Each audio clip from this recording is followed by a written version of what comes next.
Well, today we're going to look at some rub-down transfer sets, some vintage ones, one slightly older than the other.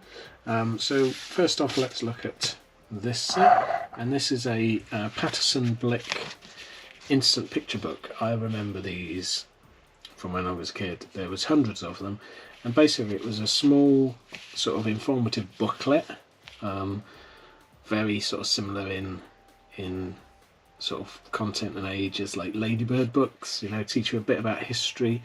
But what was different with these ones is they came with a scene and a set of rub-down transfers, which, as you know, I love. You don't see them very often unused, and when you do, they're pretty pricey. This one came up on eBay, and the guy had multiples of them, and I think they were $9.99, and they're totally unused, so I imagine it's probably some sort of warehouse find or something like that, or a stock box.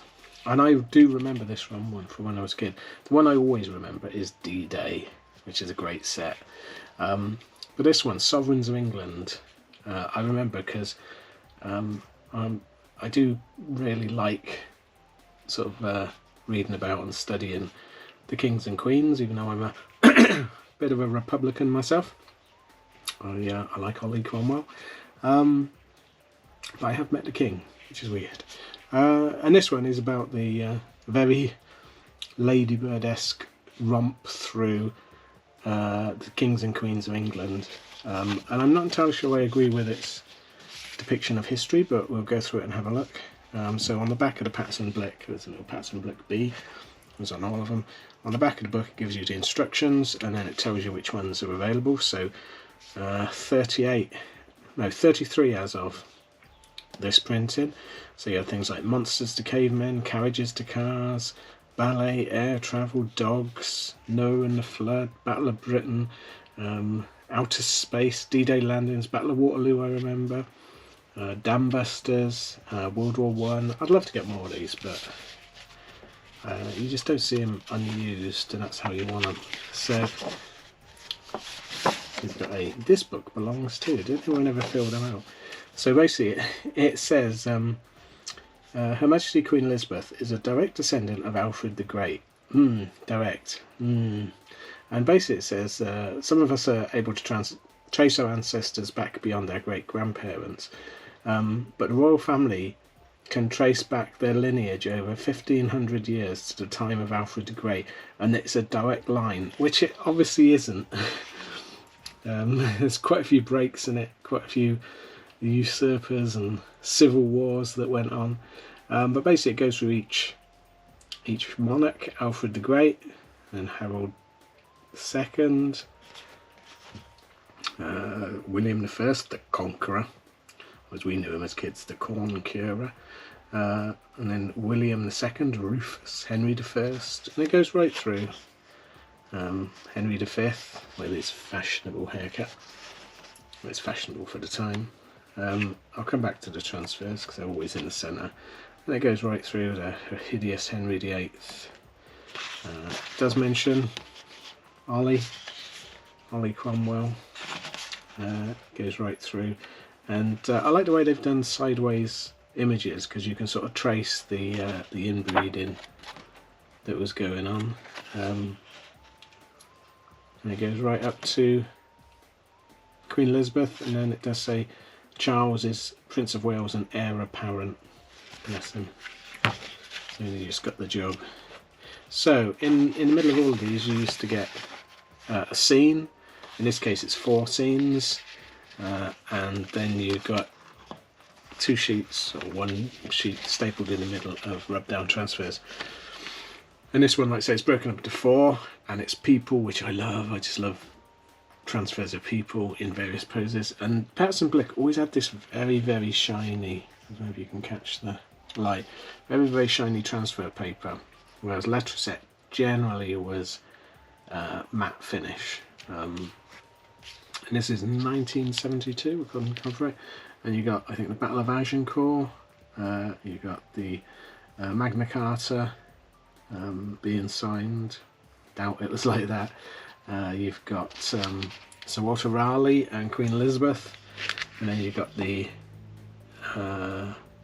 which one's this? This is the crowning of Queen Victoria.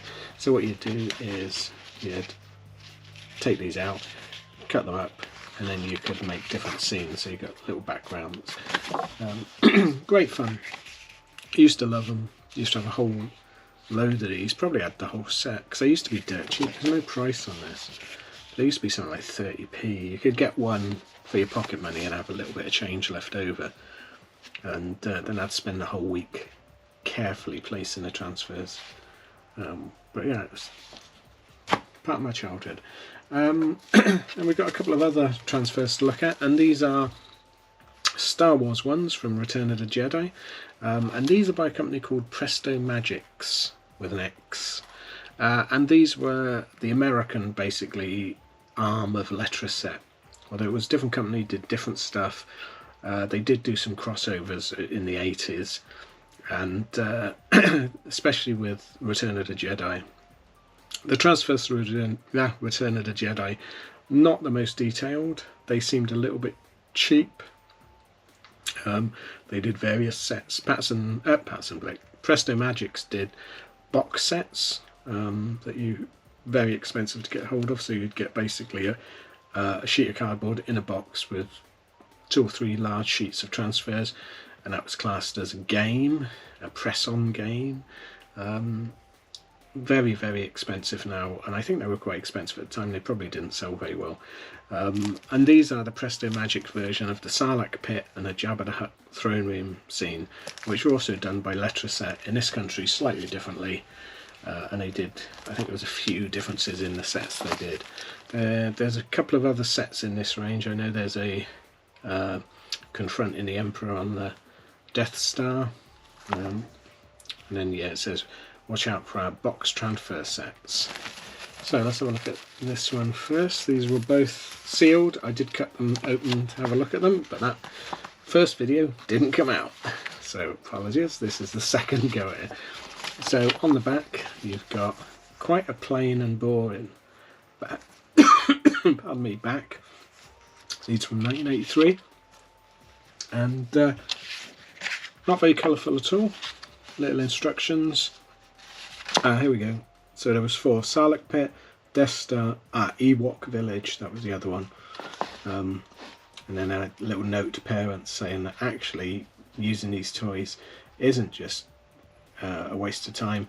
It does give you a sense of imagination and relationships. There we go.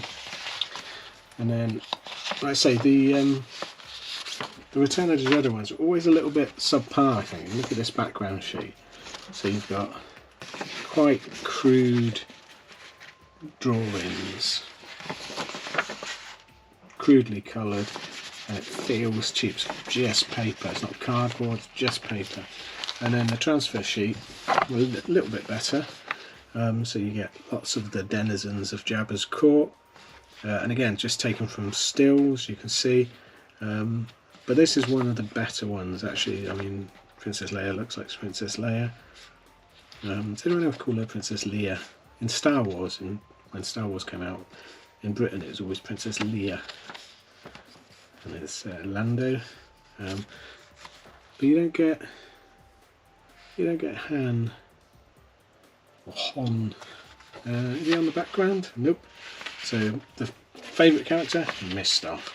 So yeah, and you would position them all about. Again, the scale was a little bit off on the background, so you could only put these transfers sort of in this bit. You couldn't put them on there, which is a bit of a drawback. Let's just fold that one up, pop it over there.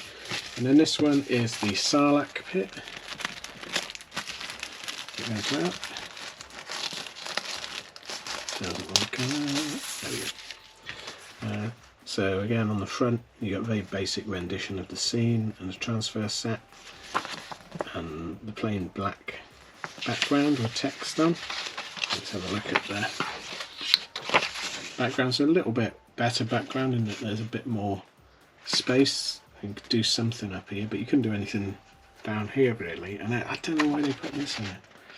Another Presto Magix original designed by, and you put your name on, but it's covering up half the background. You got the Sarlacc, and then you got the sail barge and the, what was that thing called? Little barge.